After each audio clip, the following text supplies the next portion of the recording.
What's up, everybody? I'm back making another video. That's like 2 in 1 day. That's awesome for me anyway, considering I haven't had too many more videos. But like I said, I'm getting back into it. We're gonna get this channel going, and I'm just ready for it. I'm ready for this to grow, man, because I love basketball and I want to start talking about it with people, and I want to hear your opinion. Another thing I wanted to talk about today, I just made another video talking about flopping.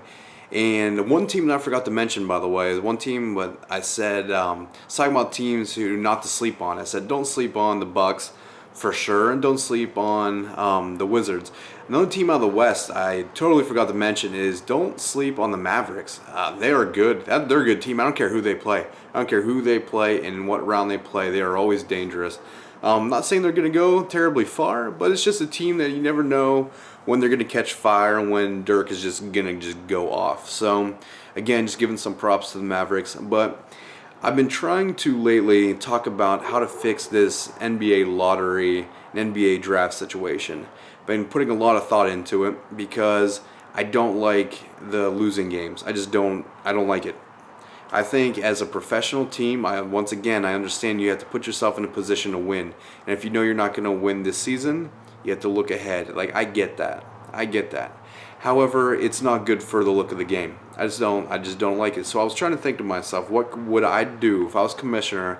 What are one of the things I would try to employ into the system to make teams want to win? And I was kind of debating on a couple different ways. The one thing I was kind of kicking around is, what if for every win you get a slightly higher percentage of your merchandise sales, like a bonus that goes directly to the players. Almost like the more games you win, the higher your revenue would be.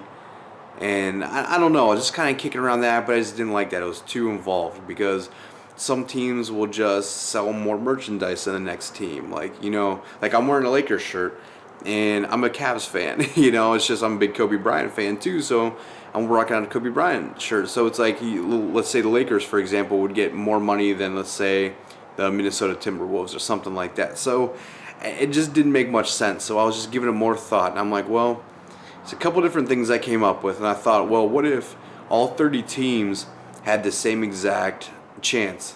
Plain and simple. Like, all the lottery balls would go in the machine, all 30 teams, and we just pick them out. So it could be the worst team in the league, it could be the best team in the league, it could be somewhere in the middle that gets first pick. You just don't know. Everybody has an equal shot. And then I was thinking to myself, that is almost a bit more fair than it is now, because they're essentially, what you're doing is you're taking away the bottom rung teams getting the high picks. So it wouldn't make sense to lose at that point because you're not gaining anything. It's just all up to chance. So you would want to win in order to increase your attendance, increase your wins, and get money flowing through your team again. I was thinking about that. So what if everybody had the exact same chance? And I kind of like that idea. The only problem is, let's say a team like let's say San Antonio after last season, they absolutely whooped on the Miami Heat. So could you imagine if they went into the summer and got the number 3 draft pick? I mean, we'd all be like, that's not fair because they're so good already. Now they're getting a number 3 pick. But that's just kind of the casualty of what it would be if you went with that system.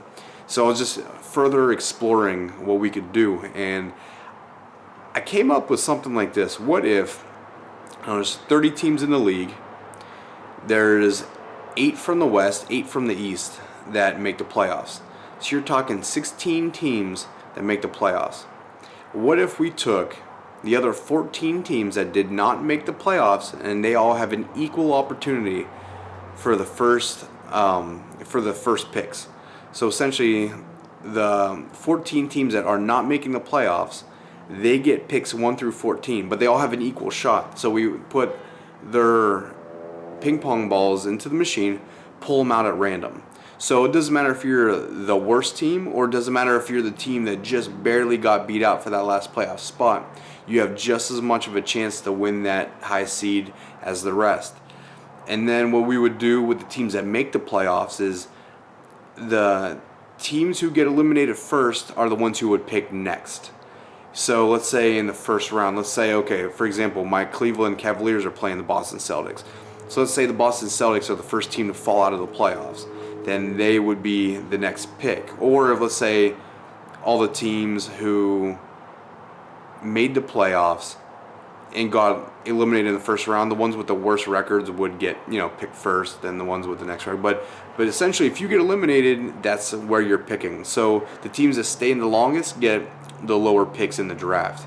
And I kind of like this idea because, like I said, if you're looking at teams like Philadelphia right now, they're going to get a fantastic pick. They're almost guaranteed a top 3, top 5 pick. And it's just, they're getting rewarded for not playing well. Well, if they had an equal opportunity as any other of the bottom teams, it wouldn't make sense for them to continue to lose games because they wouldn't have any statistical advantage over anybody else. It would just be left up to chance as opposed to having a higher percentage of ping pong balls being able to pick for that number 1 seed. So let's say instead of winning, or even like New York, look at New York Knicks, they're terrible too. So instead of having a 1 or 2 pick or a 3 pick, they might have a 10, the 10th pick, and that doesn't necessarily benefit them as much. So it would make sense for them to win more games and sell more tickets and get more support behind the team. I think it would cause your teams to want to play harder to get a higher pick. I don't necessarily know if there's any flaws in my system because, once again, I just kind of came up with it. I was just thinking about, would this work? And I think out of all the things, because I was thinking about the wheel too that they were talking about, each team will eventually get their chance to pick at the top, but I just don't like that because I'm pretty sure how I read it, maybe I'm misunderstanding, but the way I read it is each team would get it'd be so many years would pass before they would get the number 1 pick, and I just don't like that. It's like a 30-year cycle or 30-season cycle. I mean, that's a lot. I just don't like that. So I think just by doing, like I said, just the teams that do not make the playoffs, those 14 teams, they have an equal chance. Each one of them has an equal chance at the top 14 picks, plain and simple. And then as you get eliminated out of the playoffs, that's when you pick next. I think that would be the most fair and equal way. It gives teams incentive to win, and I think it would give the fans better quality basketball to watch because I don't want to watch tanking teams. I just don't want to see that. And it's just something that the NBA, if you're watching, please consider.